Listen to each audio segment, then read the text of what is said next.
برادران عزیز و خارن محترم، جو ترتیب ہماری اب تک کی بنی ہے اس میں یہ ہے کہ ہم ریورس آرڈر میں جا رہے تھے، اور ہمارا فوکس اس وقت تھا ان 4 سوروں کے اوپر کہ جن کا آغاز قل سے ہوتا ہے. جیسے کہ میں نے گزارش کی تھی، انفیکٹ 5 سورے ہیں کہ جن کا آغاز قل سے ہوتا ہے، اور جو معروف ہیں وہ 4 ہیں: سورہ فلق، سورہ ناس، سورہ اخلاص یعنی سورہ قل هو اللہ، اور پھر سورہ کافرون، پلس سورہ جن جو 72 چیپٹر ہے.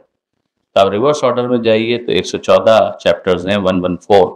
تو اس میں جو لاسٹ چیپٹر ہے سورہ ناس، اس پر ہماری بات ہو چکی. سورہ فلق، اس پر ہماری بات ہو چکی. جیسا میں نے گزارش کی تھی کہ یہ دو ایک پیئر کے صورت میں نازل ہوئے تھے.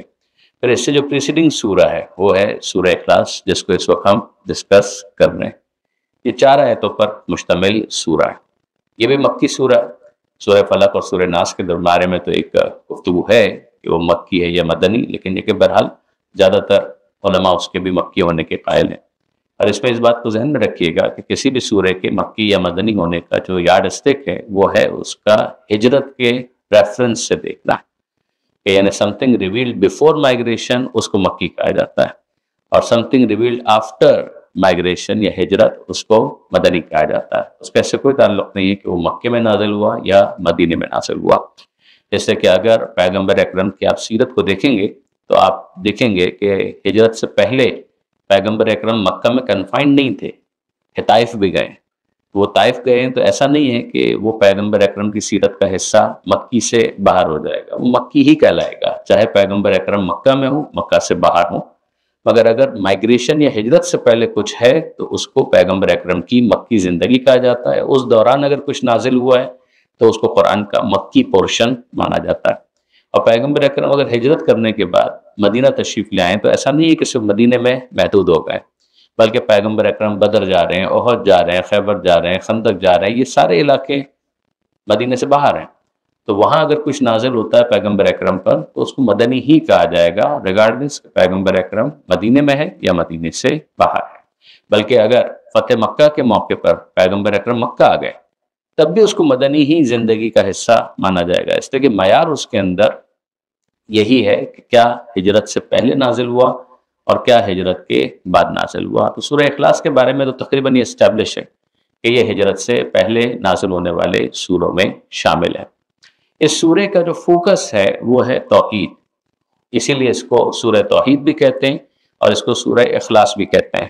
یعنی پیورٹی کے ساتھ پروردگار عالم کی وننس، جو مونوتھیزم کی جو بیس ہے، اس کو اس کے اندر سافٹلی، کمپریہنسولی چند آیتوں کے اندر، 4 آیتوں کے اندر پروردگار عالم نے بیان کر دیا. اور یہ بیسک فرق ہے اگر آپ دیکھیں سورہ فاتحہ میں اور سورہ اخلاص کے اندر. سورہ فاتحہ میں بھی توحید کے اوپر گفتگو ہے، مگر اس کے اندر بنیادی طور پر پروردگار عالم کی تعریف، حمد کی گئی ہے.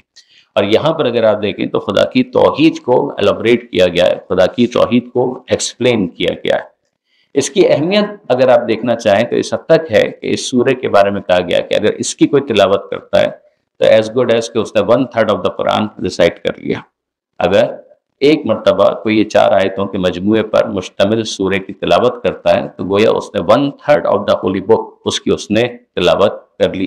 یہ خود پیغمبر اکرم کی حدیث ہے کہ یعجز احدکم ان یقرأ ثلث القرآن فی لیلۃ، کیا تم میں سے کوئی اس قابل نہیں ہے کہ ایک رات میں 1/3 آف دا قرآن کی تلاوت کرے.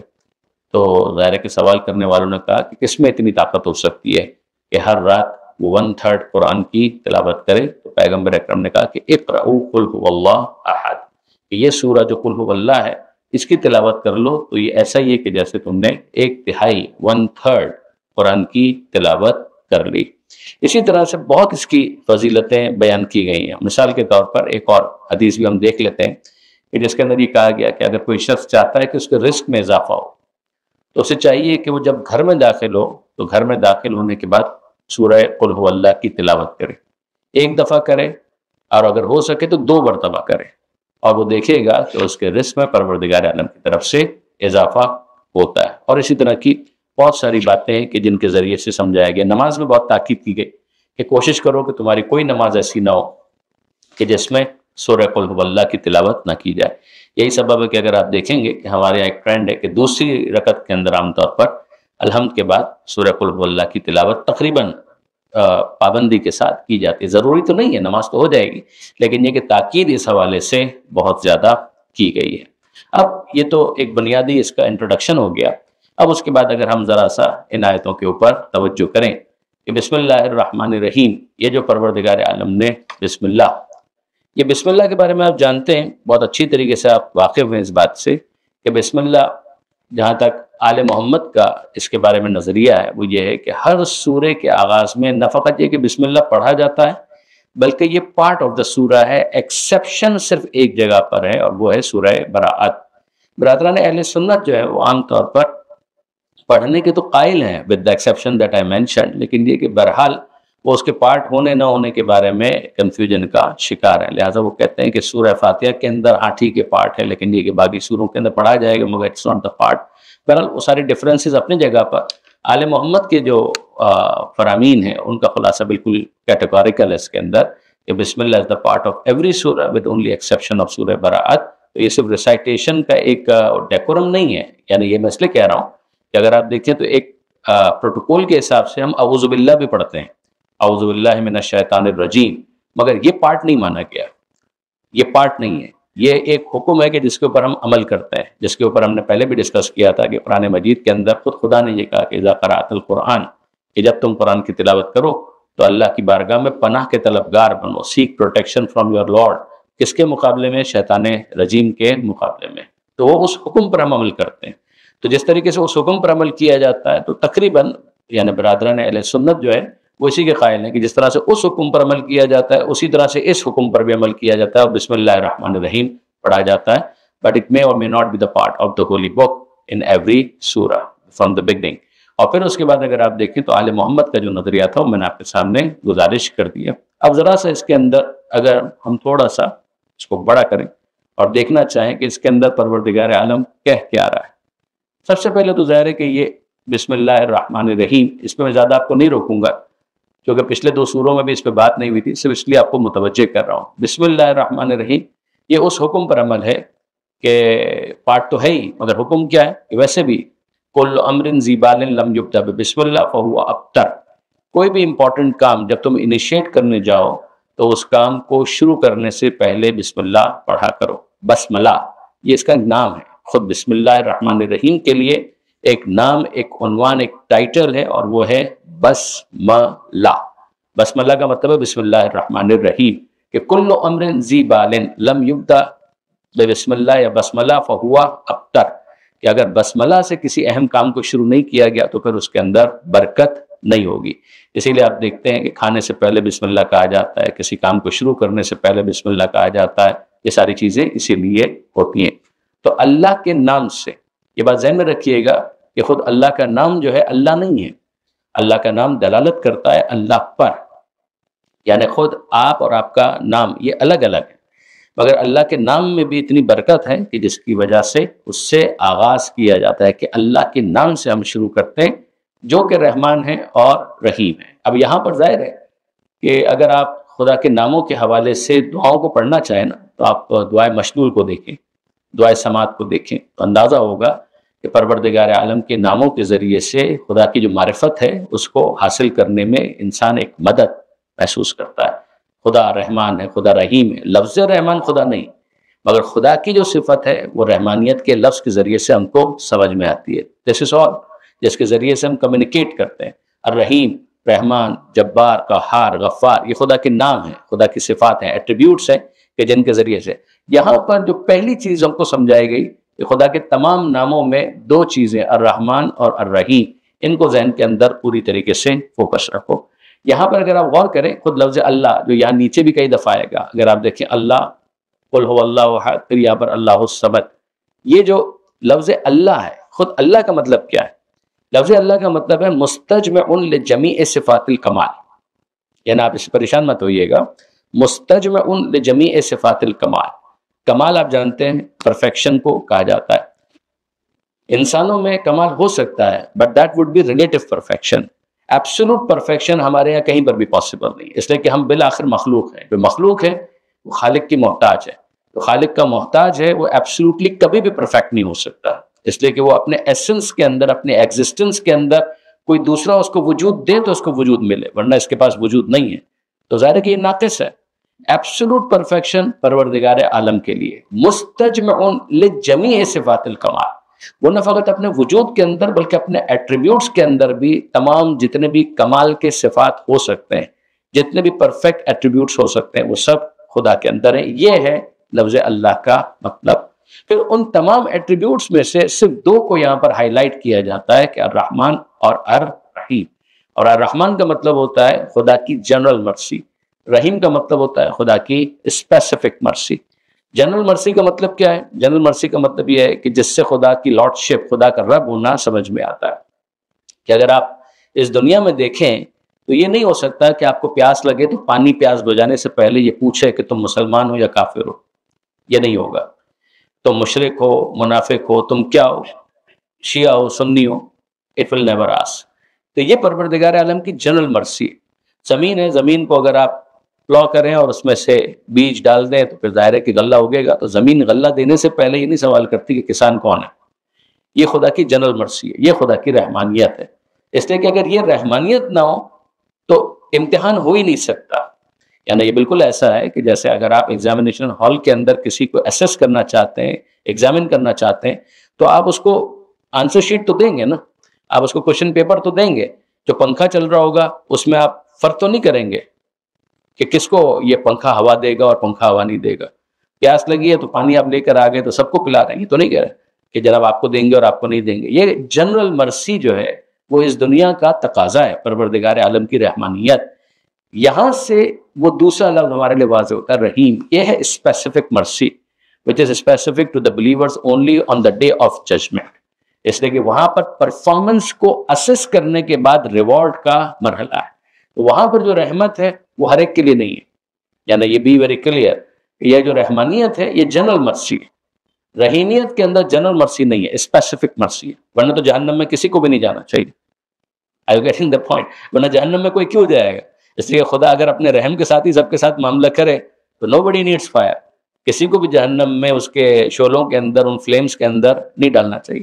لیکن نہیں، وہاں پر معاملہ ہے پروردگار عالم کا حساب کتاب، وہاں پر پروردگار عالم کی رحیمیت ہے، ورنہ تو پھر سارے ہی برابر ہو گئے۔ جنہوں نے اتنی زحمت کی تھی ان کو بھی اگر پاس ہی ڈکلیئر کرنا ہے، اور جو فیل ہو گئے ان کو بھی پاس ہی ڈکلیئر کرنا ہے، پھر تو اس کا مطلب یہ ہے کہ یہ سارے بے وقوف تھے کہ جنہوں نے دنیا کے اندر اٹھ کر فجر کی نمازیں پڑھی، جنہوں نے دنیا کے اندر ماہ رمضان کے روزے رکھے، پھر تو وہ بہت اچھا رہا کہ جو باہر مزے کرتا رہا اور روزے کے دوران بھی کھاتا رہا، پیتا رہا، مزے کرتا رہا۔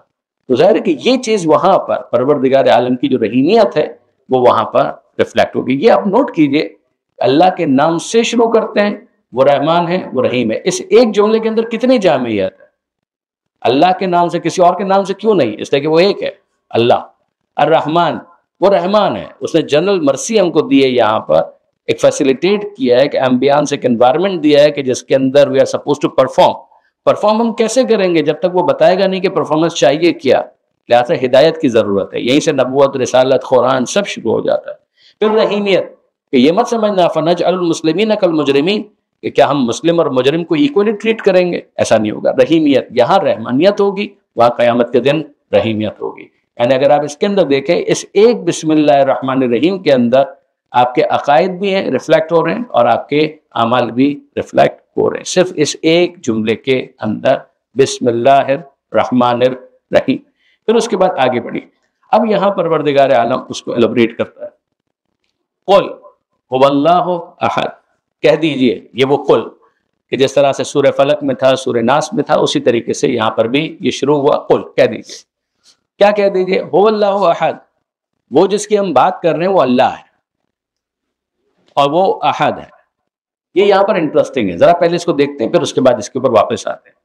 پھر اللہ کیا ہے کہ اللہ الصمد، تو ہم کو سمجھ میں آیا کہ خدا نے ہوا، اللہ، احد، یہ تین الفاظ استعمال کیے، کہا کہ یوں کہو۔ پھر فردر اللہ الصمد، اللہ کیا ہے؟ الصمد ہے، یعنی سبجیکٹ اینڈ پریڈیکیٹ جس طریقے سے آپ کا ہوتا ہے نا، مبتدا اور خبر، عربی کے اندر ہم اس کو بولتے ہیں۔ تو یہ بالکل اللہ، اللہ کیا ہے؟ اللہ صمد، کہہ دیجئے، تو کیا کہہ دیجئے؟ یہاں سے وہ سینٹنس شروع ہوتا ہے، ہوا، وہ اللہ ہے اور وہ احد ہے، فائن، اللہ صمد ہے۔ تو یہاں پر ہم کو سمجھ میں آیا کہ ہم کو احد کو سمجھنا ہے، صمد کو سمجھنا ہے۔ پھر اس کے بعد یہ تو وہ ہے، یہ نہیں ہے. یعنی یہ انٹرسٹنگ ہے نا. پہلے جو 2 جملے اس کے اندر یہ کہا وہ یہ ہے، وہ یہ نہیں ہے. یعنی یہ اگر تم سمجھ رہے ہو تو تم نے اپنے جیسا کچھ سمجھ لیا اس کو، ایسا نہیں ہے. یعنی انٹرسٹنگلی اگر آپ شروع کریں واپس سے، اللہ کیا ہے؟ لفظ اللہ تمام کمال کی صفات اس کے اندر پائی جاتی ہے، کمال پایا جاتا ہے، کوئی نقص نہیں پایا جاتا. تو میں گزارش یہ کر رہا تھا، اب یہ دیکھیے جیسے یہ ہمارا نقص ہے نا کہ کوئی بولے تو ہم ڈسٹرب ہو جاتے ہیں، خدا کا ایسا معاملہ نہیں. پروردگار عالم کسی کے بولنے سے ڈسٹرب نہیں ہوتا ہے. یہ انسان کے نواقص ہیں. یہاں پر پروردگار لم لم لم، یہ 3 دفعہ آپ دیکھ رہے ہیں، لم لم لم، نو نو نو، ایسا نہیں ہے، ایسا نہیں ہے، ایسا نہیں ہے. یہ 3 چیزیں ہیں کہ جس کی خدا نے نفی کی ہے. لم لم لم، لم کا مطلب نو، نہیں، ایسا نہیں ہے. تو کمال کی صفات خدا کے اندر پائی جائیں گی، مگر کوئی نقص، کوئی نیگیٹو، کوئی ایسی چیز کہ جو خدا کی شان کے خلاف ہو، ان میں سے کوئی چیز خدا کے اندر نہیں پائی جائے گی. جس کی وجہ سے اس کو کہتے ہیں سورۃ التوحید، کہ یہ توحید کا سورہ ہے کہ جس کے اندر خدا نے اپنے ایک ہونے کو، وننس کو، پروردگار عالم کی یونیک ہونے کو اس کے اندر ایلوبریٹ کیا گیا ہے. تو یہاں پر ابھی ہم کو یہ سمجھ میں آیا. Now let's see. قل هو اللہ احد، کہہ دیجئے کہ وہ اللہ ایک ہے. اب یہاں پر جو پہلی چیز آ رہی ہے وہ قل، یہ تو حکم ہے، آرڈر ہے، کمانڈمنٹ دی جا رہی ہے، کمانڈ کیا جا رہا ہے. قل کہہ دیجئے. ہوا کا مطلب ہے وہ اللہ، وہ اللہ ہے. احد، اور وہ احد ہے. یہاں پہلی جو چیز آتی ہے وہ یہ آتی ہے کہ یہ ہوا درمیان میں لانے کی ضرورت کیا تھی؟ اگر فرض کیجئے کہ اس کو آپ ہٹا دیجئے، سمجھانے کے لیے عرض کر رہا ہوں سپوزٹلی، اور یہاں سے شروع کیجئے قل اللہ احد، کہہ دیجئے اللہ ایک ہے. تو کیا فرق پڑتا ہے اس کے اندر؟ یعنی جملے میں اس ہوا کے آنے کی وجہ سے مطلب میں کیا فرق پڑ گیا؟ کبھی کبھی ایسا ہوتا ہے کہ کسی لفظ کو لایا جاتا ہے اس کو بیوٹیفائی کرنے کے لیے. وہ لفظ جو آتا ہے تو وہ واقعاً اس کے جمال کو بڑھا دیتا ہے، اس کے حسن میں اضافہ کر دیتا ہے. ایسا ہوتا ہے. لفظوں کے انتخاب سے بہت فرق پڑتا ہے کہ آپ کون سا لفظ استعمال کر رہے ہیں. یعنی اگر آپ کے سامنے کوئی چیز لا کر رکھی جائے، میں نے کئی دفعہ مجلسوں میں بھی مثال دی کہ فرض کیجئے کہ آپ کے سامنے کوئی چیز لا کر رکھی جائے اور کہا جائے لیجئے، کھانے کی کوئی چیز لا کر رکھی جائے، نوش جان، یہ جملہ ہو، لیجئے، آپ اس کے سامنے رکھ کے گئے، آپ کی شان نہیں ہے لیکن جو ہم ہو سکا آپ کی خدمت میں پیش کر رہے ہیں، یہ جملے. اور اگر وہی چیز جو بہترین چیز ہے وہ آپ کے سامنے کوئی لا کر رکھے اور کہ لے کھا، کتنا فرق پڑ گیا؟ زمین آسمان کا فرق پڑ جاتا. دل ہی نہیں چاہے گا ہاتھ اٹھانے کا.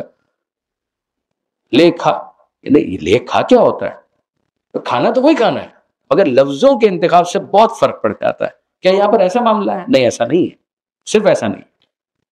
خدا نے قرآن میں جن الفاظ کا انتخاب کیا ہے، نو ڈاؤٹ فصاحت اور بلاغت کے اعتبار سے کمال ہے، لیکن یہاں پر صرف یہ نہیں ہے معاملہ. یہ جو ہوا یہاں پر آیا ہے نا، اس کا ایک خاص پرپز ہے جو علماء نے اس کو بہت ڈسکس کیا. اللہ احد، اللہ احد ہے نہیں، وہ اللہ احد، جبکہ وہ قابل اشارہ بھی نہیں. یعنی یا تو یہ ہو نا کہ وہ اس ڈائریکشن میں ہو، اس ڈائریکشن میں ہو، نہ، قابل اشارہ نہیں کہ ہم اس کی طرف اشارہ کر کے اس کو کسی سمت یا ڈائریکشن کے اندر محدود کر دیں. نہ، دس از ناٹ دا کیس. تو پھر یہ ہوا کا مطلب کیا ہے؟ قل، کہہ دیجئے وہ اللہ ایک ہے. یہاں پر میں آپ کی خدمت میں عرض کروں، اصول دین کتنے؟ 5. ٹھیک ہے. اول توحید، یہیں سے ہم شروع کرتے ہیں نا. اول توحید. اول کیا ہے؟ خدا کو ایک ماننا. تو انصاف سے آپ بتائیے کیا یہ نہیں ہونا چاہیے کہ پہلے تو خدا کو ماننا؟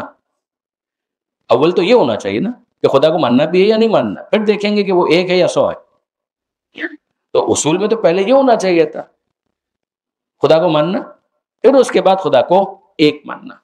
لیکن نہیں، ہم دیکھ رہے ہیں کہ اصول دین شروع یہاں سے ہو رہا ہے. اول توحید، خدا کو ایک ماننا. تو وہ خدا کا ماننا کدھر گیا؟ اس کی تو گفتگو ہی نہیں آئی اصول دین کے اندر. یعنی وہ آپ ڈسکس کر لیں for the sake of discussion, لیکن یہ ہے کہ جو ہمارے پاس ترتیب بن رہی ہے، سیکوینس بن رہی ہے، اس میں ٹائٹل کے طور پر تو نہیں لایا گیا. وہاں پہ تو سیدھا یہاں سے شروع کیا گیا توحید، خدا کو ایک ماننا. یہ کیا ہے؟ یہ کیا معاملہ ہے؟ آپ قرآن مجید کو دیکھیے، قرآن مجید نے حیرت کا اظہار کیا ہے اس بارے میں. کیا ایسا بھی ہو سکتا ہے کہ کوئی خدا کو نہ مانے؟ یعنی یہ قرآن مجید نے اس پر حیرت کا اظہار کیا ہے کہ کیا ایسا بھی ہو سکتا ہے کہ کوئی خدا کو نہ مانے. میں آیت آپ کے سامنے عرض کرتا ہوں. یہ سورہ بقرہ کی آیت ہے. کیف تکفرون باللہ، کیسے تم انکار کر سکتے ہو خدا کا. یہ انداز آپ دیکھ رہے ہیں، کیف، how can you do this, کیف تکفرون باللہ، تم کیسے انکار کر سکتے. تکفرون کفر، کفر کا مطلب ہے انکار کرنا، ون ہو ریفیوزز. کیف تکفرون باللہ، تم کیسے انکار کر سکتے ہو اللہ کا. وکنتم امواتن، جبکہ تم مردہ تھے، یعنی تم نہیں تھے. فاحیاکم، اس نے تم کو زندہ کیا. ورنہ تم بتاؤ تم خود سے زندہ ہوئے، یعنی تمہارا وجدان، تمہارا اپنا اندر سے جو صدا تم کو سنائی دیتی ہے وہ کیا ہے؟ تم کو لگتا ہے کہ یہ تم خود سے بن گئے ہو؟ خدا فرمانے کیف تکفرون باللہ، تم کیسے انکار کرتے ہو اللہ کا. وکنتم امواتن، جبکہ تم کچھ نہیں تھے. فاحیاکم، اس نے تمہیں زندگی دی. ثم یمیتکم، پھر اس کے بعد وہی تمہیں موت دے گا. ثم یحییکم، پھر وہی تم کو پھر سے زندہ کرے گا. ثم الیہ ترجعون، پھر اسی کی بارگاہ میں تم کو پلٹایا جائے گا. یہ جو ہے نا ثم یحییکم، یہ دعویٰ ہے. پھر اس کے بعد وہ تم کو واپس زندہ کرے گا، موت کے بعد تم کو واپس زندہ کرے گا، یہ دعویٰ ہے. ثم الیہ ترجعون، تم اس کی بارگاہ میں پھر پلٹائے جاؤ گے، یہ بھی دعویٰ ہے. یہ بھی مستقبل میں ایک ایسی چیز ہے کہ جو ہماری آبزرویشن میں نہیں آئی. لیکن یہ دو چیزیں جو پہلے ہیں، کنتم امواتن، تم کچھ نہیں تھے، فاحیاکم، تو اس نے تم کو زندہ کیا، یہ کیا انسان اپنے بارے میں نہیں جانتا. ثم یمیتکم، پھر وہ تم کو موت دے گا. ہم تو ابھی تک نہیں مرے، لیکن یہ کہ جو دوسرے مر رہے ہیں ان کی موت کے آئینے میں ہمیں اپنی موت نظر نہیں آ رہی.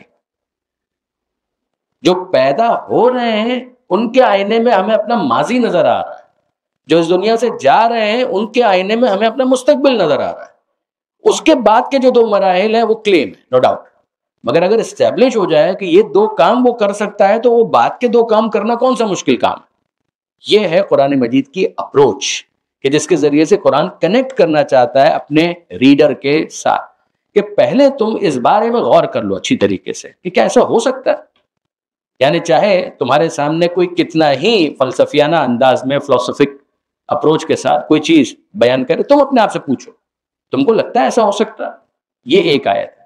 دوسری آیت، افی اللہ شک فاطر السماوات والارض، کیا اللہ میں بھی، اللہ کے بارے میں بھی شک ہو سکتا ہے. فاطر السماوات والارض، وہی خدا جو آسمانوں اور زمین کا پیدا کرنے والا ہے. یہ ہے قرآن کی اپروچ. میں اس وقت آپ کے سامنے سے اس کو ہائی لائٹ کر رہا ہوں، پھر اٹس اپ ٹو یو، آپ سے غور کیجیے گا. مزید کیا ہے کہ اس کا مطلب کیا ہوا. اس کا مطلب یہ ہوا کہ جو خدا کے ہونے کا تصور ہے اسلام کا، اس کے بارے میں کلیم یہ ہے کہ وہ انٹرنسک ہے، وہ انسان کی فطرت کے اندر انسٹنکٹیولی ان بلڈ موجود ہے. یعنی ایسا نہیں ہے کہ انسان اس دنیا کے اندر زیرو پر کھڑا ہوا ہے، نا، it is not the case. ہم میں سے ہر ایک جتنے بھی ہیں ان سب کے بارے میں قرآن کا کلیم یہ ہے کہ تم فطرتاً خدا کے بارے میں کچھ نہ کچھ جانتے ہو. تم اپنے وجود کے ذریعے سے مخلوق ہوتے ہوئے خالق کے بارے میں اتنا تو جانتے ہو کہ کسی نے تم کو پیدا کیا. ڈیٹیلز تم کو نہیں معلوم ہے، یہ ہم ایگری کرتے ہیں، لیکن یہ کہ تم جانتے ہو، یہ ہمارا کلیم ہے کہ تم جانتے ہو. فطرت اللہ التی فطر الناس علیہا، یہ سورہ روم کی آیت، کہ اللہ نے انسان کو فطرت پر پیدا کیا ہے. انٹرنسک، انسٹنکٹیو، نیچرلی انسان کو بنایا یوں گیا ہے کہ خدا کے بارے میں بیسک بالکل بیسک عقیدہ اس کو حاصل کرنے کے لیے کہیں جانے کی ضرورت نہیں ہے، اس کا اپنا وجود کافی ہے اس کام کے لیے. اس کو اگر آپ مزید دیکھیں نا تو میں آپ کی خدمت میں عرض کروں کہ مثال ایک آپ کی خدمت میں عرض کرتا ہوں تھوڑا سا لائٹر نوٹ کے اوپر، کہ یہ معاملہ ایسا ہے کہ جیسے ایک بچہ ہے نا، اس بچے کو آپ لے کر جائیے باہر اور اس کو گاڑیاں دکھائیں، وہ گاڑیاں دیکھے گا اور وہ آپ سے سوال کرے کہ بابا اس کو کس نے بنایا، یہ کہاں پر بنتی، اس کا مینوفیکچرر کون.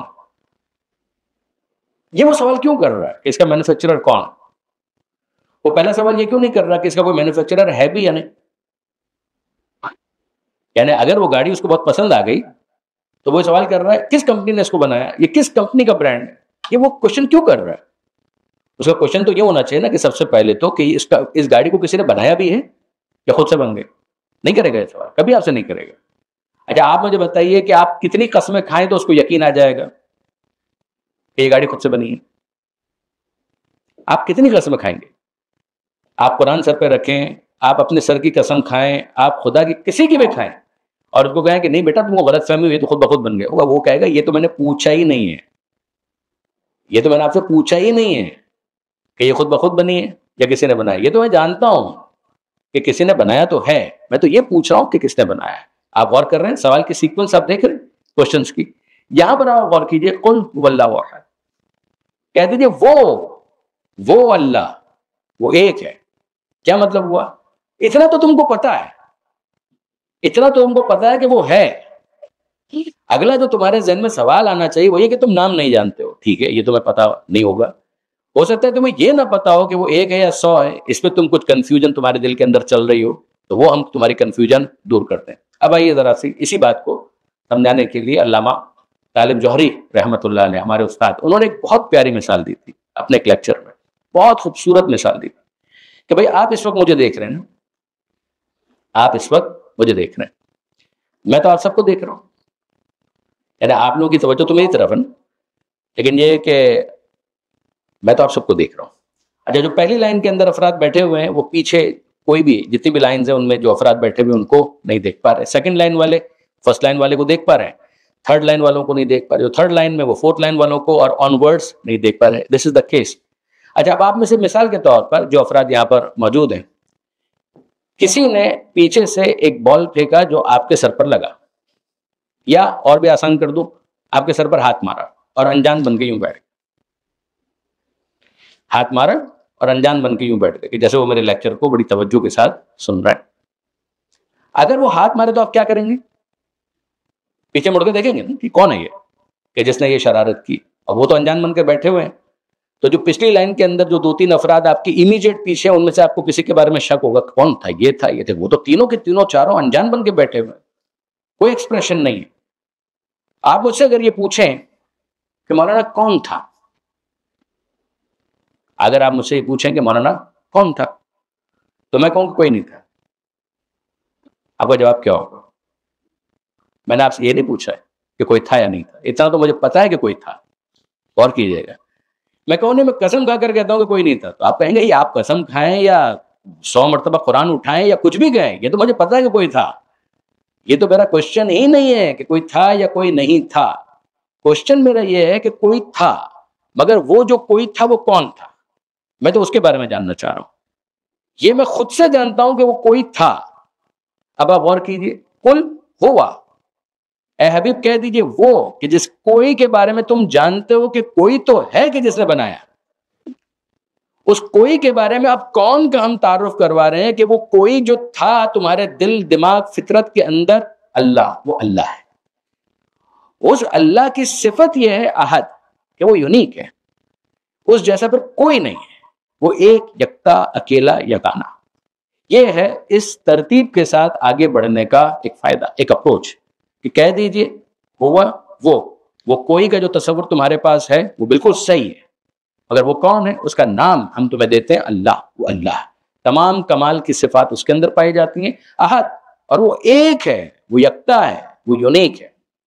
اب یہاں پر بحث آتی ہے اس لفظ احد کے اوپر کہ وہ جو احد ہے، تو واحد بھی تو عربی کے اندر ایک کو کہتے ہیں نا، ٹھیک ہے، اس کا بھی مطلب ہوتا ہے ایک، اور احد کا مطلب بھی ہوتا ہے ایک، مگر ایک فرق ہے جو اب ظاہر کی تفصیلات، یہ تو ایک بنیاد ہے نا، اگر آپ مطالعہ کرنا چاہیں تو انگریزی میں بھی اب تو مواد بہت ہے، اردو میں تو ہے ہی، فارسی اور عربی اگر کسی کو آتی ہے تو یقیناً وہ خود سے بھی پڑھ سکتا۔ کیا فرق ہے واحد اور احد؟ واحد کا مطلب بھی ہے ون، اور احد کا مطلب بھی ہے ون، نہیں فرق ہے۔ واحد کے مقابلے میں 2، 3، 4، 10، 100 کی بات ہو سکتی ہے، یعنی کسی فلسفی سے پوچھا گیا کہ واحد کس کو کہتے ہیں، تو اس نے کہا نصف الاثنین، 2 کے آدھے کو واحد کہتے ہیں، اور کہ 2 کس کو کہتے ہیں، کہ 1 کے دگنے کو 2 کہتے ہیں۔ یعنی جیسے ہی آپ واحد کہتے ہیں تو واحد کا مطلب یہ ہوتا ہے کہ آپ کے پاس 2 کا تصور آیا اور اس کا آدھا آپ نے کیا تو 1 ہو گیا۔ یہ انداز ہے کسی چیز کو ایکویٹ کرتے ہوئے کسی رزلٹ کو حاصل کرنے کے لیے، یا اس 1 کے مقابلے میں آپ 2 لے کر آئے۔ اب آپ عرب کا وہ معاشرہ اس کو ذہن میں لے کر آئیے کہ 360 بتوں کو مانا جا رہا ہے، تو وہاں پر یہ کہا جا رہا ہے 360 نہیں ہے، وہ 1 ہے، اور پھر یہاں پر کہا جا رہا ہے احد، کہ وہ ایک بھی ایسا ایک نہیں ہے کہ جس کے مقابلے میں کسی دوسرے کا تصور بھی کیا جا سکے. وہ احد یونیک ہے، وہ یکتا ہے. یعنی آپ دیکھیں گے کہ یہ موبائل فون بھی ایک ہے اور آپ بھی ایک، یہ امام باڑہ بھی ایک ہے. یہ امام باڑہ یا یہ مسجد اگر آپ اس کو دوسری مسجد کے مقابلے میں کہیں تو ایک وجود ہے، مگر ایک وجود ہونے کے باوجود اس ایک کے اندر مسجد کا ہال الگ ہے، امام باڑے کا ہال الگ ہے، آڈیٹوریم الگ ہے. یہ آڈیٹوریم ایک ہونے کے بعد اتنی کرسیوں پر مشتمل ہے، یہ پوڈیم بھی اس میں شامل ہے، یہ ٹیبل بھی اس میں شامل ہے، یہ لائٹیں وائٹیں سب اس کا حصہ ہے. آپ دیکھ رہے ہیں کہ یہ ایک ہونے کے باوجود مرکب ہے، مل کر بنا ہے اجزاء سے، جز سے. اور جب یہ جز سے مل کر بنا ہے تو یاد رکھیے گا کہ جو مل کر بنا ہوتا ہے وہ اپنے ایک وجود میں ان اجزاء کا محتاج ہوتا ہے. اگر آپ اس میں سے ایک بھی کم کر دیں گے تو اس کا وجود ناقص ہو جائے گا، اور جو ناقص ہوگا وہ خدا نہیں ہوگا، وہ مخلوق ہوگا. آپ غور کر رہے ہیں؟ یعنی یہ مرکب ہونا یہ خدا کی صفت نہیں ہے. پروردگار عالم اپنی مخلوق کا خالق ہے. جز ہونا یہ خدا کوئی جسم نہیں رکھتا، یعنی جسم ہونا خدا کے لیے شان کے خلاف ہے، خدا کے لیے نقص ہے، خدا کے لیے ایک نیگیٹیوٹی ہے. پروردگار عالم نے اپنی مخلوق کو جو پیدا کیا ہے تو مرکب بنایا ہے، مجسم بنایا ہے، جسم دیا ہے. ہم ایک ہیں مگر ایک ہونے کے باوجود یہ چہرہ الگ ہے، سینہ الگ ہے، ہاتھ الگ ہیں، بازو الگ ہیں، پیر الگ ہیں. ہزاروں، لاکھوں، کروڑوں، اربوں، خربوں، ملینز اینڈ بلینز سیل سے مل کر تو ہم بنے. بنتے بھی ہیں، بگڑتے بھی ہیں، سیلز بن بھی جاتے ہیں، جھڑ بھی جاتے ہیں، پھر ری جنریٹ ہو جاتے ہیں، پھر ختم ہو جاتے ہیں. ہم ہوتے ہیں مگر وہ نہیں ہوتے ہیں جو پہلے تھے. ہم ہوں گے مگر وہ نہیں ہوں گے جو اس وقت ہیں جبکہ نظر آئے. آپ غور کیجئے کہ یہ معاملہ کیا خدا کا ہو سکتا ہے؟ نہیں، خدا کا یہ معاملہ نہیں ہے. خدا ایسا ایک ہے کہ جس ایک کے مقابلے پر نہ آدھے کا کوئی تصور ہے، نہ اس ایک کے مقابلے پر دو کا کوئی تصور ہے. یہ ہے اس لفظ احد کی خوبی اور اس کا حسن، اس کا یگانہ ہونا، اس کا یونیک ہونا، یہ لفظ احد. اب اس کے بعد اگر ہم مزید آگے بڑھیں تو یہ لفظ آتا ہے ہمارے سامنے، اللہ الصمد، کہ وہ ایک جو ہے وہ ایک ایسا ہے، اللہ الصمد یونیک ہے، دو کا کوئی تصور نہیں. صمد، صمد کا مطلب کیا ہے؟ صمد کا مطلب ہے بے نیاز. بے نیاز کا مطلب کیا ہے؟ محتاج نہیں ہے، محتاج نہیں ہے. ہم ایک ہونے کے باوجود محتاج ہیں. خون کی روانی نہ رہے تو ہم ایک نہ رہیں، ہم ایک نہ رہیں، ہم میں سے کوئی ایک بھی نہ رہے. اگر خون کی روانی نہ ہو، غذا نہ ہو، ہم نہ رہیں. ہمارے وجود کے لیے آکسیجن نہ ہو، ہم نہ رہیں. سب سے بڑھ کر وہ خدا اگر ہماری سانس کی ڈوری کو منقطع کر دے تو ہم نہ رہیں. وہ ایک ایسا ہے جو صمد ہے، قائم بذات ہے، یعنی وہ کسی کا محتاج نہیں ہے، وہ بے نیاز ہے. وہ ایسا ایک ہے کہ وہ بالکل بے نیاز ہے، سب اس کے محتاج ہیں، وہ کسی کا محتاج نہیں ہے. اچھا، اب انٹرسٹنگ ہے یہاں پر، ظاہر ہے کہ اس کو ہم وائنڈ اپ کریں. اللہ الصمد، کہ یہ خود صمد، اس لفظ صمد کے لیے امام کا ایک جملہ ہے کہ یہ جو آگے بیان ہو رہا ہے نا وہ اس کی تشریح ہے. الصمد، صمد کیا ہے؟ ایک مطلب تو واضح ہوا کہ وہ محتاج نہیں ہے، وہ قائم بذات ہے، وہ کسی اور کے ذریعے سے قائم نہیں ہے، سب اس کے ذریعے سے قائم ہے. یہ بات ٹھیک ہے، مگر معصوم نے اس کے بارے میں کہا یہ جو خود صمد کے بعد آ رہا ہے، لم یلد ولم یولد ولم یکن لہ کفوا احد، یہ سب ایلوبریٹ کرتا ہے خود لفظ صمد کو. اور بہت انٹرسٹنگ ہے. لیکن صمد کا ایک مطلب جس کے جوف میں کوئی گیپ نہ ہو، ایک یہ بھی مطلب ہے. یعنی تم مخلوقات کے اندر اگر دیکھو گے تو ہم کہاں پر چلے جائیں گے؟ یہ انٹرسٹنگ ہے. بعض مفسرین نے یہ بھی بات کی، لہذا میں آپ کے سامنے فقط اس کو پیش کر کے آگے بڑھوں گا کہ اگر آپ بالکل اگر جز پہ چلے جائیں تو بالآخر آپ ایٹم پر چلے جائیں گے اور کہاں جائیں گے؟ پھر اس کے اندر کیا ہوگا؟ پھر نیوکلیس ہوگا، پھر اس کے بعد وہ الیکٹرانز ہوں گے جو آربٹس کے اندر گھوم رہے ہیں. تو وہ جتنا بھی چھوٹا ہو مگر پھر اس کے اندر ایک گیپ آ گیا. آپ غور کیجئے، یعنی وہ اپنے وجود میں اس کمپوزیشن کے اندر میں محتاج تو ہوا نا کہ یوں ہو، پھر یہ الیکٹران جمپ کرے گا، ادھر جائے گا تو یوں ہو جائے گا، ادھر آئے گا تو یوں ہوگا، ویلنسی کتنی ہے، یہ ساری چیزیں ڈسکشن میں ہے. تو خدا کو ان تمام تر چیزوں سے بے نیاز سمجھو. تم پروردگار کو اس طرح کا کچھ اگر سمجھ رہے ہو تو یہ خدا کی سمدیت کے خلاف ہے. اب اگر اس کے بعد آپ دیکھیے لم یلد ولم یولد، یہ نہیں ہے وہ، اور یہ سمد کا ایلوبریشن ہو رہا ہے لم یلد ولم یولد, neither begets nor begotten. باپ بیٹا ہونا یہ خدا کی صفت نہیں ہے, ایسا کہ محتاج ہو گیا. اب غور کیجئے, باپ اگر اس کا کوئی ہے تو باپ کے بغیر اولاد اس دنیا کے اندر آ ہی نہیں سکتی, اس کا وجود نہیں ہے, وہ اپنے وجود کے اندر باپ کا محتاج ہو گیا. اگر اس کا بھی کوئی باپ ہے تو سیدھی سی بات ہے کہ پھر یہ تو محتاج ہو گیا, یہ اس کی سمدیت کے بھی خلاف ہے. اور لم یلد, ہم اعلان کر رہے ہیں کہ وہ جس خدا کے بارے میں ہم تم کو سمجھانا چاہ رہے ہیں کہ تمہارا لیول بلند ہونا چاہیے, ایلیویٹ ہونا چاہیے, تم سمجھو یہ تمہاری صفت ہو سکتی ہے, باپ ہونا بیٹا ہونا, خدا کی یہ صفت نہیں ہے. بیٹا ہونا کا یہ بھی اس کی صفت نہیں کہ اس کا کوئی بیٹا ہو. بیٹا ہونے کا مطلب یہ ہے کہ جو اس کا بیٹا ہوگا وہ اس کی خدائی میں اس کا شریک ہوگا. یعنی تم خود سوچو کہ جو تمہاری اولاد ہوتی ہے وہ تمہاری میراث میں تمہاری شریک ہوتی ہے. خدا لا شریک اللہ, خدا کا کوئی شریک نہیں. پارٹنرز ایسوسیٹ کرنا اس طرح سے ان ون لائن, یا پارٹنر ایسوسیٹ کرنا اس طرح کے down the line, in any case it is not acceptable in the case of Almighty Allah.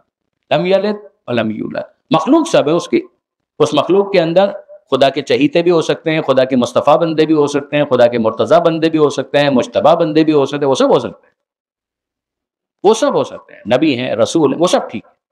لیکن یہ کہ at the end of the day یہ سب مخلوق پروردگار ہے, ان میں سے کوئی بھی خالق کا بیٹا نہیں ہے. پھر بیٹا ہونا کیوں ضروری ہوتا ہے؟ اس لیے ہوتا ہے, یعنی کیوں ضرور سے مراد کیوں چاہتا ہے کہ انسان اس کی اولاد ہو. میں بوڑھا ہو جاؤں گا, کوئی مجھے سنبھالنے والا ہو, مثال کے طور پر میں مر جاؤں گا تو میرے مرنے کے بعد میری چیزوں کا کوئی سنبھالنے والا ہو, اس کا کوئی مالک تو بنے, والا وہ تو چیز ضائع ہو جائیں گی. ان میں سے کون سی چیز ایسی ہے جو خدا کے کیس میں درست ہے؟ Not a singer. پروردگار عالم اگر زمان و مکان سے متاثر ہونے لگے تو پھر تو وہ ہو جائے گا محل حوادث. یہ اگر آپ اصطلاحات میں پریشان مت ہوئیے گا, محل حوادث کا مطلب یہ ہوتا ہے کہ جیسے وقت گزرتا جاتا ہے ایجنگ ہمارے اندر آنی شروع ہو جاتی ہے, کمر خم ہو جائے گی, چہرے پہ جھریاں آ جائے گی, دانت گرنے لگیں گے, آواز میں لڑکھڑاہٹ آنا شروع ہو جائے گی, ہاتھوں میں راشا. یہ سب خدا کے لیے, یہ ایجنگ پروسیس کے خدا کے لیے معاذ اللہ, وہ محل حوادث نہیں ہے. ہم جا رہے ہیں تو ہم کو ڈر لگ رہا ہے کہ ایسا نہ ہو کہ ٹکر مار دے, ایکسیڈنٹ ہو جائے, یہ ہو جائے. This is not possible in the case of Almighty اللہ. یہ پروردگار کے کیس میں نہیں ہو سکتا. یہ کہ لم یلد ولم یولد, نہ اس کا کوئی باپ ہے نہ اس کی کوئی اولاد ہے. آپ سمجھ سکتے ہیں کہ اس کے اندر خاص طور پہ جو کرسچینٹی کا جو ٹرینٹی کا معاملہ تھا اس کو اٹیک کیا ہے, اس کو ہٹ کیا ہے, ناٹ ایکسیپٹیبل. یہ تم نے اس کے اندر ایگزیجریٹ کیا ہے. No doubt Jesus Christ was one of the mightiest messengers of Almighty Allah, no doubt اولو العزم نبی تھے, بہت بڑے. لیکن یہ کہ خدا کا بیٹا ہونا یہ خدا کی شان کے خلاف ہے. اسی طریقے سے آپ جانتے ہیں کہ جو مشرکین ہیں وہ زمانے کے اندر خاص طور پر ملائکہ جو اینجلز ہیں ان کو خدا کی بیٹی مانتے تھے. ان میں سے بہت سو کے بارے میں ان کا عقیدہ تھا کہ they are the daughters of Almighty اللہ, یہ مانتے تھے وہ. اسی لیے جو آپ نام بھی دیکھتے ہیں نا بہت سارے بتوں کے, وہ بھی آپ کو یہ ملیں گے کہ یہ نیگیٹو ہے, نیگیٹو نہیں معذرت, فیمنن ہے, خواتین والے نام ہیں. لات, منات, عزا, یہ بتوں کے نام تھے, مگر یہ سارے نام خواتین کے نام, لیڈیز نیم ہے. تو اس کے اندر اس بات کے قائل تھے کہ خدا کی بیٹیاں ہیں, فرشتے وغیرہ ہیں, ان کی ہم نے مورتیں بنائی ہیں تو وہ بھی خدا کے شریک, تو ظاہر ہے کہ وہ ان کی عبادت کیا کرتے تھے. تو لم یلد ولم یولد, نہ اللہ کا کوئی باپ ہے نہ ہی کوئی بیٹا ہے.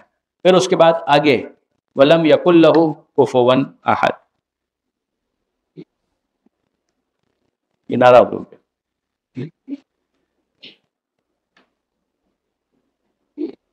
یہ ناراض ہو گیا. ولم یکن لہ کفوا احد, تو یہ چیز نہیں ہے, یہ بھی نہیں ہے. اور پھر تیسری چیز کیا ہے؟ ولم یکن لہ کفوا احد. ابھی بھی ناراض, راضی نہیں ہو رہا. پہلا جو آ رہا ہے ولم یکن لہ کفوا احد. کفوا کا مطلب کیا ہوتا ہے؟ ہاں آپ ٹھیک ہو, ایکویولنٹ, پیرٹی پر ہونا, برابر ہونا. جیسے اگر آپ شادی کے لیے بھی دیکھتے ہیں تو یہ کہا جاتا ہے کہ لڑکا اور لڑکی ایک دوسرے کے کفو ہونا چاہیے, ایک دوسرے کے برابر ہونا چاہیے, یعنی میچنگ ہونی چاہیے. اسی لیے ہم کہتے ہیں میچ میکنگ. وہ وہاں پر جو میچ میکنگ کا جو لفظ ہے وہ اسی سے نکلا, کفو. خاتون جنت حضرت بی بی فاطمہ زہرا سلام اللہ علیہا,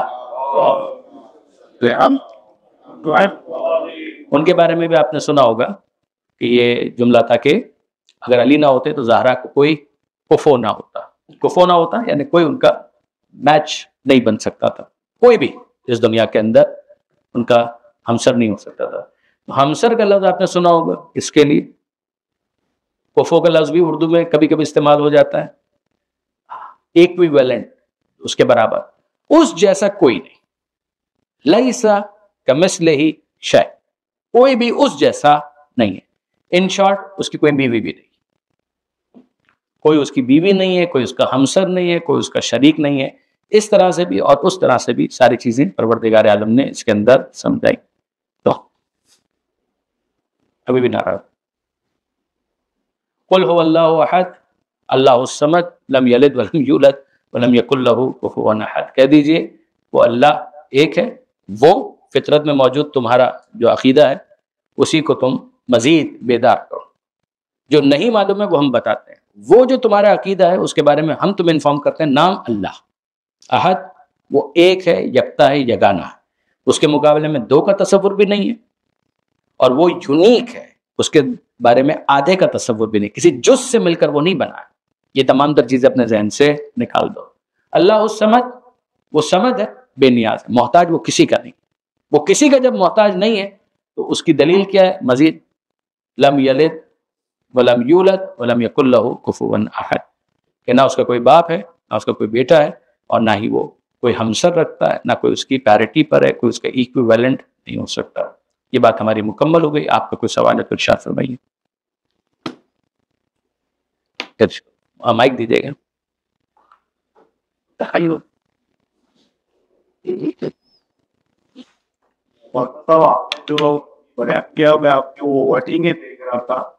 آپ نے اللہ کی ذات کو غور سے جبکہ یہاں پہ جو اس کی ٹرانسلیشن ہے، یہاں پہ یہ ڈیٹا بھی ایکسپٹ کریں. یہاں پہ ای کا ورڈ یوز ہو رہا ہے یا ایک کا ورڈ یوز ہو رہا ہے، جبکہ آپ سارے فیکٹر کا وہ کا ورڈ. صحیح. بنیادی طور پر اگر آپ دیکھیں گے نا کہ جب آپ یہ کہتے ہیں ہی شی، جب یہ کہتے ہیں آپ، تو یہ آپ کو جینڈر اسپیسیفک زیادہ محسوس ہو رہا ہے نا اس کے اندر، ہی اور شی کے ساتھ. لیکن اگر آپ جیسے یہاں پر ہے، ٹھیک ہے نا، سے ہی از اللہ دا ون، ٹھیک، یعنی آپ ریورس آرڈر کے اندر اگر چلیں گے اس کے اندر اردو کے اندر اگر آپ دیکھیں، جس طریقے اس وقت لیکچر ہمارا اردو میں ہو رہا ہے، اگر آپ دیکھیں تو ہم جب کہتے ہیں کہ بھائی رضا بہت اچھا انسان ہے اور وہ اس وقت آیا، تو یہ وہ کہتے ہیں نا، ہم لوگ کیا کہیں گے؟ پروناؤن جب استعمال ہوتا ہے تو اردو کے اندر یہ استعمال ہوتا ہے، وہ اور یہ کے ذریعے سے ہم کہتے ہیں یہ آ رہا ہے، یہ جا رہا ہے، یہ آ رہی ہیں، یہ جا رہی ہیں، وہ آ رہی ہیں، وہ آ رہے ہیں، وہ جا رہے ہیں. تو یہ انداز ہے کہ کیا لفظ آپ استعمال کرتے ہیں اس پروناؤن کی جگہ پر. جب آپ کہتے ہیں کہ احمد آیا، اس نے کھانا کھایا، حمیدہ آئی، اس نے کھانا کھایا. دونوں صورتوں میں آپ نے دیکھا یہاں پر اس آ گیا، وہاں پر وہ آ گیا، یہ آ گیا. تو یہ تو لفظوں کا انتخاب لینگویج کے اعتبار سے. پروردگار عالم جینڈر کے اندر مقید نہیں ہے، لیکن جب گفتگو کرنی ہے تو گفتگو کے اندر کسی نہ کسی طریقے سے بات تو کی جائے گی. آگے لفظوں کے اندر دیکھیے، جب کوئی چیز نازل ہو رہی ہے تو کسی زبان کے اندر جب وہ نازل ہو رہی ہے تو زبان کا ایک پیرہن ہے، ایک ڈریس ہے کہ جو اس کو پہنایا جا رہا ہے، کہ جس کے ذریعے سے، ورنہ تو ہم ان کوڈ سے اگر باہر جائیں تو گفتگو نہیں کر پائیں گے. ہمارے جو کمیونیکیشن ہے نا، الرحمن علم القرآن خلق الانسان علمہ البیان، وہ رحمان ہے، جیسے قرآن کو نازل کیا، انسان کو پیدا کیا، اس کو بیان کرنا سکھلایا.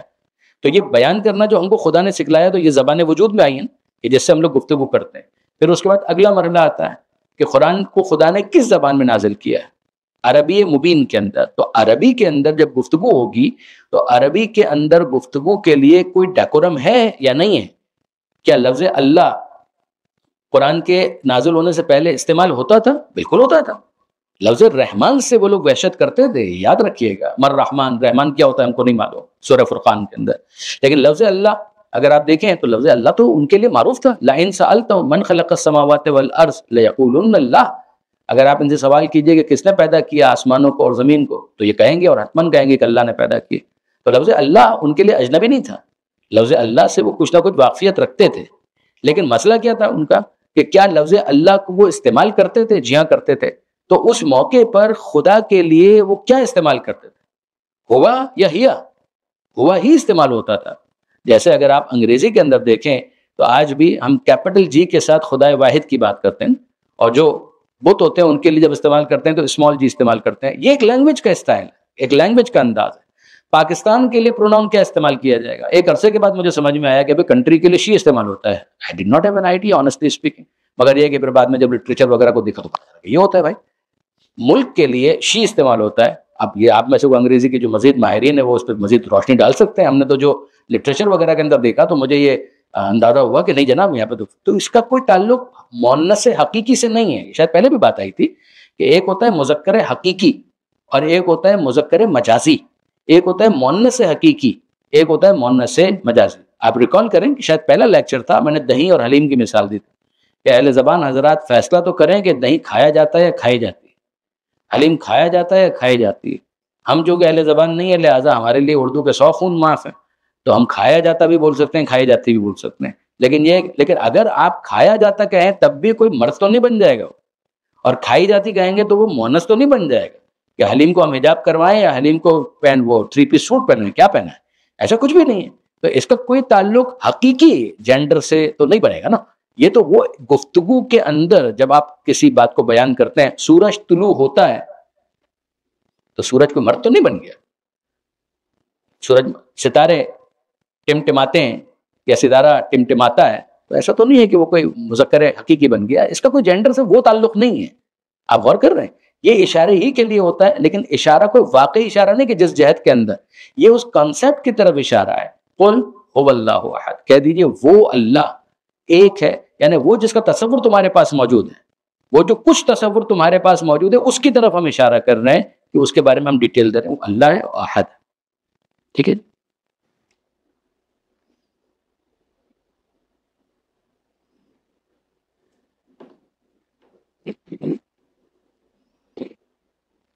کوئی سوال نہیں؟ سوال تو ایک بھی ہے، ارشاد. صرف یہ تو آپ سورج سے آواز یہ سب عورتوں کے جب نام کیے گئے ہیں قرآن شریف میں، جی یہ کس اس کے بعد بہت ہی اگرچہ ڈائریکٹ ریلیونس نہ بھی ہو لیکن امپورٹنٹ سوال ہے.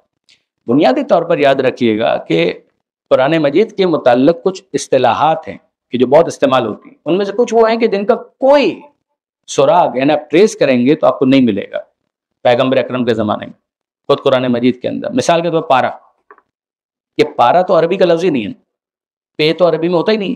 جز وہ کہتے ہیں، تو یہ 30 اجزاء یا 30 پارے یہ کوئی پیغمبر اکرم کی دی ہوئی اصطلاح ہی نہیں ہے.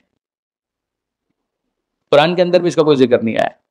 واٹ اپیئرس ٹو بی کہ ایسا لگتا ہے کہ شاید ایک مہینے کے اندر تلاوت میں سہولت پیدا کرنے کے لیے کہ بھائی کیا کیا جائے کہ ایک حصہ بنا دیا جائے کہ اتنا حصہ پڑھ لو ایک دن کے اندر، پھر دوسرے دن اتنا پڑھ لو، تیسرے دن اتنا پڑھ لو، تاکہ 30 دن کے اندر 30 پارے ہو گئے تو ریسائٹیشن کے اندر آسانی ہو جائے.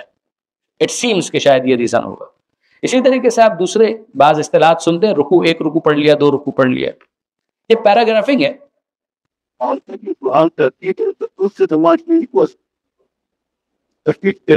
عرض کرتا ہوں ابھی خدمت میں آپ کا عرض کرتا ہوں. تو بنیادی طور پر یہ جو اصطلاح ہے پارا، یہ پیغمبر اکرم کے زمانے کی اصطلاح نہیں. ونس رکوع پیراگرافنگ آپ کہہ سکتے ہیں کہ جہاں پر ایک مضمون کچھ مکمل ہو جاتا ہے تو ایک رکوع ہو جاتا ہے، لیکن یہ کہ بہرحال اس کا بھی کوئی تعلق پیغمبر اکرم کے زمانے سے نہیں. منزل آپ دیکھتے ہیں، منزل لکھا ہوا ہوتا ہے، اس کا بھی کوئی تعلق اس زمانے سے نہیں. 2 اصطلاحات ایسی ہیں جو بہت استعمال ہوتی ہیں اور یہ دونوں کی دونوں پیغمبر اکرم کے زمانے میں موجود تھی، بلکہ خود قرآن مجید کے اندر اس کا ذکر ہے. آیت اور سورہ. آیت اور سورہ یہ اصطلاحات، یہ ٹرمنالوجیز وہ ہیں کہ جو اس زمانے میں بھی ایگزسٹ کرتی تھیں. بلکہ آپ قرآن مجید دیکھتے ہیں، یتلو علیہم آیاتہ، رسول ان کے سامنے کیا پڑھتے ہیں؟ آیتیں. تو قرآن مجید کے اندر جو اسمالسٹ یونٹ بنتا ہے لفظوں کا وہ آیت ہے. وہ ضروری نہیں کہ ایک جملہ ہو، ایک جملے سے زیادہ بھی ہو سکتا ہے، ایک جملے سے کم بھی ہو سکتا ہے، مگر وہ جو اسمالسٹ یونٹ ہے وہ ہے آیت. پھر آیتوں کے مجموعے کو جو کہا گیا وہ کہا گیا سورہ، اور یہ لفظ بھی قرآن مجید کے اندر آیا. سورہ کس کو کہتے ہیں؟ سورہ کہتے ہیں دیوار شہر کو، یعنی سٹی ہے، وال آف دا سٹی، اس کو کہیں گے سورہ. یعنی وہ کیا کرتا ہے؟ دیوار شہر آج کل کے شہر تو ایک کانسیپٹ ہی الگ ہو گیا نا، ورنہ پہلے ہوتا تھا شہروں کی دیوار ہوتی تھی جس سے پتہ چلتا تھا کہ شہر دیوار کے اندر ہے، دیوار کے باہر شہر ختم ہو گیا، ٹھیک ہے جی. تو یہ جو دیوار کے اندر ہے وہ شہر ہے. تو دیوار کا کام ہوتا تھا پارٹیشن کرنا، کہ جس کے ذریعے سے پتہ چلتا تھا یہاں پر ختم ہو گیا. کہ یہ جو قرآن مجید کے سورے ہیں ان کے اندر جہاں پر ایک بسم اللہ سے دوسرے بسم اللہ سے پہلے تک جتنا حصہ آ گیا وہ ایک دیوار، جہاں سے بسم اللہ آئے گی وہاں سے دوسری دیوار شروع ہو جائے گی. تو یہ پورا کا پورا ایک بڑا یونٹ بنتا ہے، اور یہ قرآن مجید کی ایک اور یونٹ جو قرآن مجید نے، اور اس کا ذکر کیا ہے سورہ نور میں دیکھیں گے آپ 24واں سورہ، تو اس میں آپ کو مل جائے گا. سورہ بقرہ ہی کے اندر اگر آپ دیکھیں تو آپ نے پڑھا ہوگا ان کنتم فی ریب مما نزلنا علی عبدنا فاتوا بسورۃ من مثلہ. فاتوا بسورہ یہ لفظ ہے کہ اگر تمہیں شک ہے اس میں جو ہم نے نازل کیا اپنے بندے پر، فاتوا تو پھر لے آؤ ایک سورہ اس جیسا. اس کا مطلب یہ ہے، یعنی یہیں سے میں آپ کے سوال کی طرف جا رہا ہوں، اس کا مطلب یہ ہے کہ اس زمانے میں سوروں کی صورت میں انٹروڈیوس کیا جا رہا تھا کہ یہ سورہ ہے، یہ سورہ ہے، یہ سورہ ہے. تو یہ سوروں کے جو نام ہیں ان میں سے بہت سے وہ ہیں کہ جو پیغمبر اکرم نے دیے تھے. جیسے آپ ان کی جو فضائل پڑھتے ہیں نا اس کے اندر آپ کو مل جاتا ہے اس سورے کو پڑھنے کا یہ ثواب ہے، اس سورے کو پڑھنے کا یہ ثواب ہے. تو اس کا مطلب یہ ہے نا کہ اس زمانے کے اندر سوروں کی صورت میں ان کو مرتب کیا جا رہا تھا کہ یہاں سے شروع ہوگا یہاں پر ختم ہوگا، یہاں سے شروع، اور ان کے سامنے پیش بھی کیا جا رہا تھا چیلنج کے طور پر. جیسے جیسے سورے آگے بڑھ رہے تھے تو ایک سورہ کمپلیٹ ہو گیا تو ناؤ اٹ از فلوٹڈ لوگوں کے سامنے کہ جناب یہ آپ لوگوں کے سامنے kindly try to answer, reply لائیے اس کا فصاحت و بلاغت یا الیکوینس کیا بولنا چاہیے، کسی بھی طریقے سے اس کا جواب لکھ رہی. تو یہ سوروں کی صورتوں میں اس کو ترتیب دیا جا رہا تھا. خود اس کے حوالے سے خود برادران اہل سنت جو ہے ان میں سے ایک گروہ ہے جس بات کے قائل ہے کہ بعد میں ترتیب دیا گیا، سوروں کی صورت میں تھا لیکن یہ کہ بہرحال بعد میں اس کو ترتیب دیا گیا اور یوں اور یوں اور یوں اور یوں. بہت سارے سورے انکمپلیٹ تھے لیکن یہ کہ بہرحال اس کے اندر جو ہمارے علماء ہیں اور خود برادران اہل سنت کے بھی بہت سے علماء اس بات کے قائل ہیں کہ نہیں پیغمبر اکرم کے زمانے میں یہ ہو چکا تھا. پھر اس کے لیے دلائل دیے جاتے ہیں، انی تارکن فیکم الثقلین، میں تمہارے درمیان دو چیزیں چھوڑ کر جا رہا ہوں، ایک اللہ کی کتاب اور دوسرے میری اطرت، میرے اہل بیت. عام طور پر ہم اہل بیت کے حوالے سے اس حدیث کو زیادہ سنتے ہیں لیکن قرآن کے حوالے سے آپ غور کیجئے، میں چھوڑ کر جا رہا ہوں کیا مطلب ہے؟ میں کتاب چھوڑ کر جا رہا ہوں.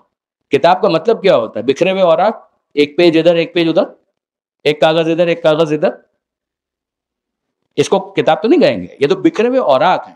جب پیغمبر کہہ رہے میں چھوڑ کر جا رہا ہوں، کتاب چھوڑ کر جا رہا ہوں، اس سے متمسک ہونا ہے اہل بیت کے ساتھ اور اس سے متمسک ہونا ہے. اس کا مطلب یہ ہے کہ کتاب پیغمبر اکرم کے زمانے میں ترتیب پا چکی تھی، اس کے اندر واضح تھا کہ یہاں سے شروع ہوگا، یہاں سوروں کی حد تک کمپلیٹ تھا معاملہ، یہ سورہ یہاں سے شروع یہاں پر ختم، یہاں سے شروع یہاں پر ختم. اس میں جو ہمارے علماء میں بڑے بڑے نام ہیں وہ اس بات کی قائل ہیں. سید مرتضیٰ علم الہدا، سید رضی کے بڑے بھائی نہج البلاغہ کمپائلر، ان کی آپ کتاب دیکھیں، سید مرتضیٰ اس بات کے قائل ہیں کہ پیغمبر اکرم کے زمانے میں قرآن ترتیب پا چکا تھا. اسی طریقے سے اگر آپ مزید دیکھنا چاہیں تو آپ کو ملے گا یہ حضرت آیت اللہ خوئی مرحوم، جن کے تفسیر کی جو مقدمے کی جو کتاب ہے البیان، جس کا انگلش ٹرانسلیشن بھی اویلیبل ہے، یہ آئی تھنک al-islam.org پر آپ کو PDF ورژن بھی اس کا مل جائے گا. وہ اگر آپ دیکھیں تو اس کے اندر آیت اللہ خوئی مرحوم اس بات کے قائل ہیں کہ پیغمبر اکرم کے زمانے میں قرآن ترتیب پا چکا تھا. اسی طریقے سے آپ مزید دیکھیں، ہم اپنے یہاں پہ سب کانٹیننٹ کی بات کریں تو علامہ رشید ترابی علی اللہ مقامہ، علامہ ذیشان ندر جوادی علی اللہ مقامہ، خود علامہ طالب جوہری رحمۃ اللہ علیہ، یہ سب اس بات کے قائل تھے کہ پیغمبر اکرم کے زمانے میں قرآن مجید ترتیب پا چکا تھا. خود قرآن کے اندر یہ آیت بھی بڑی امپورٹنٹ، ان علینا جمعہ وقرآنہ، ہمارے ذمے پر ہے قرآن مجید کو جمع کرنا، اور ہمارے ذمے پر ہے قرآن مجید کو پڑھوانا، اور ہمارے ذمے پر ہے اس کو بیان کروانا. یہ خود قرآن مجید کے اندر ہے، لیکن یہ بہرحال اپنی جگہ پر ایک مستقل اور لمبا ٹاپک ہے. کبھی اگر آپ لوگ ڈسکس کرنا چاہیں، البتہ بورنگ ہے، بہت ڈرائی چیپٹر ہے یہ. اگر آپ پڑھنا چاہیں تو میں حوالے آپ کو دے چکا ہوں، آپ پڑھیں اس کے اندر. ہمارے لیکچرز بھی آپ کو کچھ نہ کچھ نیٹ پر مل جائیں گے، دوسروں کو بھی مل جائیں گے، وہ آپ سن لیجئے، پڑھ لیجئے، اور اگر کبھی بیٹھنا چاہیں تو بیٹھیے. ہے بورنگ، اگر بیان کو رکھیے سامنے، آیت اللہ خوئی مرحوم کی ایکسلنٹ ورک ہے، بٹ تھوڑا سا بورنگ ہے، ڈرائی ورک ہے. جناب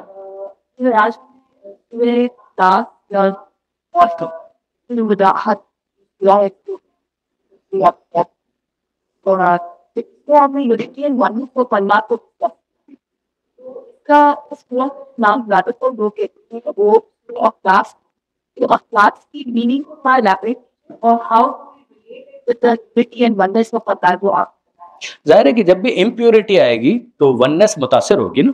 آپ غور کیجئے امپیورٹیز کا مطلب کیا ہے. اگر میں کہوں مثال کے طور پر کہ اس کے اندر بیکٹیریا موجود ہے, جراثیم موجود ہے, پیور نہ رہا نا, یہ پیور یعنی جیسا یہ ہونا چاہیے تھا ویسا نہ رہا.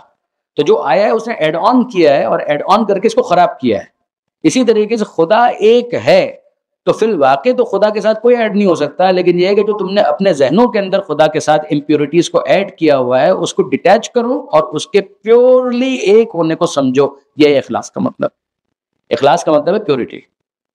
ٹھیک ہے جی, امپیورٹیز سے اس کو الگ کرنا. جی بی مائک فارورڈ کیجیے گا.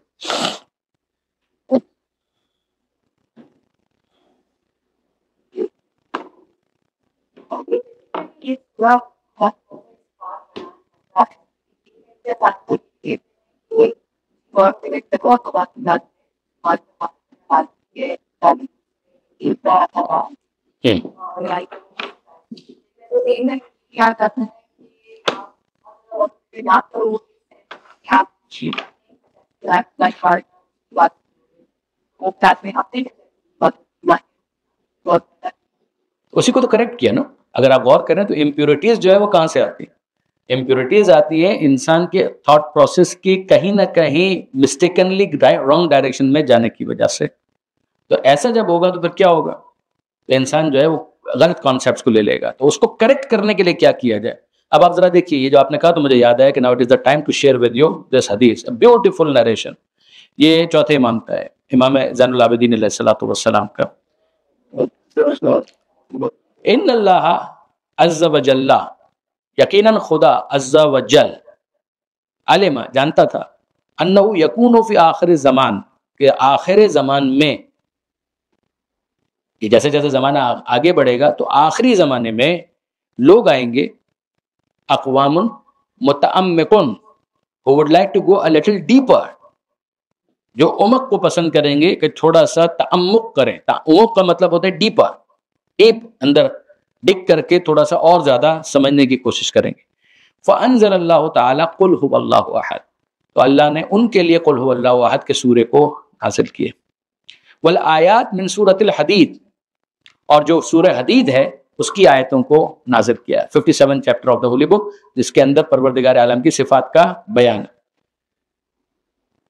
الی قولہ وہو علیم بذات الصدور, وہ جو سورہ حدید کے اندر آیا علیم بذات الصدور, دلوں کے حال سے بھی وہ واقف ہے. ومن رام وراء ذلک فقد ہلک, اب اس سے بھی آگے اگر کوئی جانا چاہے تو وہ ہلاک ہو. یعنی at the end of the day دیکھو بات یہ ہے, یعنی مائی ڈیئر سسٹر, بات یہ ہے کہ ہم لوگ ایک محدودیت میں ہے نا. یہ ہماری آنکھوں کی ایک رینج ہے, اس سے آگے ہم نہیں دیکھ پا رہے. ہمارے کانوں کی ایک رینج ہے, اس کے آگے ہم سن نہیں پا رہے. ہمارے ہاتھوں کی ایک رینج ہے, اس کے آگے ہمارا ہاتھ نہیں جا پائے گا. اگر ہم اس کو ایکسٹینڈ بھی کر لیں with the help of some tool, تو اس کی ایک لمٹ ہے, اس کے آگے نہیں جا پائے گا. تو اس دنیا میں رہتے ہوئے بھی ابھی سب کچھ کہاں ہمیں پتہ ہے. ہم دیکھیں اس کے اندر بھی ایرر کرتے ہیں نا. ہم تھیوریز بناتے ہیں, تھیوریز کو ہم نالیفائی کر دیتے ہیں. ہم لیتے ہیں کہ جناب یہ ایک تھیوری ہے, پھر اس کے بعد بات کرتے ہیں کہ نہیں یہ تھیوری ہے تو بہت اچھی, لیکن اس کے اندر اس کریکشن کی ضرورت ہے, اس کریکشن کی ضرورت ہے, اس کریکشن کی ضرورت ہے. سائنس میں بھی یہی ہوتا ہے. فزسسٹ جو ہیں وہ ساری اپنی تھیوریز پیش کرتے ہیں. ابھی وہ پچھلے دنوں میں دیکھ رہا تھا string theory, string theory, string theory. وہ ایک بہت بڑے سائنسدان ہیں, وہ بیان کر رہے تھے کہ سنگل تھیوری ہو کہ جس کے ذریعے سے ہم ساری باتیں بیان کر رہے ہیں. دوسرے کہہ رہے تھے کہ آپ تو ایسے بیان کر رہے ہیں کہ جیسے فزکس میں سب نے اس کو قبول کر لیا ہے, تو چلتا ہے. یہ اسی طریقے سے آگے بڑھتا ہے. مگر یہ وہ چیزیں ہیں جو at the end of the day ہمارے لمٹ سے باہر ہونے کے باوجود we know some day it is possible کہ یہ آبزرویبل بن سکے with the help of naked eye or with the help of telescope or with the help of microscope or with the help of calculations. یہ تمام تر چیزیں اس کے اندر کبھی نہ کبھی آنے کا امکان رکھتی ہیں. خدا کا تو معاملہ یہ ہے کہ پروردگار اللہ محدود ہے. اگر وہ ہمارے لیے اس طرح سے آبزرویبل ہو جائے تو پھر وہ مخلوق ہوگا, وہ خالق تھوڑی ہوگا. اسی لیے وہاں پر تو ایمان بالغیب, ایمان بالغیب, ایمان بالغیب, غیب غیب غیب غیب غیب, وہاں سے تو شروع ہوتا ہے سلسلہ سارا. خود کو دیکھو اور مانو کہ کوئی ہے کہ جس نے پیدا کیا, اس کو نہیں دیکھا تم نے. غذا کو دیکھو اور مانو کہ کوئی ہے کہ جو تم کو بھی جانتا تھا, غذا کو بھی جانتا تھا, اور اس نے ان دونوں کے درمیان تعلق کو قائم کیا ہے. تمہاری بھوک اس سے مٹے گی. خود کو دیکھو, اپنی پیاس کا احساس کرو, پانی کو دیکھو, اور پھر پانی کے ذریعے سے اپنی بجھتی ہوئی پیاس کو دیکھو. سمجھو کہ کوئی ہے کہ جس کو تمہارا اتنا خیال تھا کہ جس نے تمہاری اس پیاس کو بجھانے کے لیے اس پانی کو پیدا کیا. یعنی یہ جو کنیکشنز اور یہ ساری چیزیں ہیں اس میں تم آبزرو کر کے دیکھ کر نہیں, سمجھ کر, سمجھنے کے ذریعے سے فیسیلیٹیشن کے لیے ہم آیتیں نازل کریں گے, اور فیسیلیٹیشن کے لیے ہم تمہارے لیے کتابوں کو بھیجیں گے, اماموں کو بھیجیں گے, نبیوں کو بھیجیں گے, تاکہ وہ تم کو فیسیلیٹیٹ کروائیں. لیکن یہ ہے کہ تم اگر یہ کہو کہ نا ایگزیکٹلی کہاں ہمارے لیے پاسبل ہے کہ ہم پروردگار عالم کی معرفت کے اختتام تک پہنچ جائیں. تھوڑا سا یہ تو ایک آئیڈیا ہے, we are trying to have some idea. At least انسان اتنا تو نہ کرے نا کہ لم یلد ولم یولد وہ کہے اور پھر بھی ہم کہیں اس کا باپ ہے, پھر بھی ہم کہیں اس کا بیٹا ہے. نہ, یہ نہیں ہے. یہ اتنا تو کم سے کم انسان سمجھے نا کہ وہ ایک ہے. اس کو یہ بتوں کے ساتھ تو کم سے کم, یہ تو بہت پستی ہے نا, یعنی یہ تو انتہائی, یعنی حقارت کی انتہا ہے کہ انسان بتوں میں سے کسی کے بارے میں یہ کہہ دے گا وہ خدا ہے. یعنی اس سے زیادہ تو ظلم نہیں ہو سکتا. اسی لیے وہ ان الشرک لظلم عظیم, کہ شرک جو ہے وہ ظلم عظیم ہے. صرف ظلم نہیں ہے, بہت بڑا ظلم ہے کہ یار اتنا تو تم کو سمجھ میں آنا چاہیے کہ یہ تو نہیں ہو سکتا. وآخر دعوانا ان الحمد للہ رب العالمین. God bless you.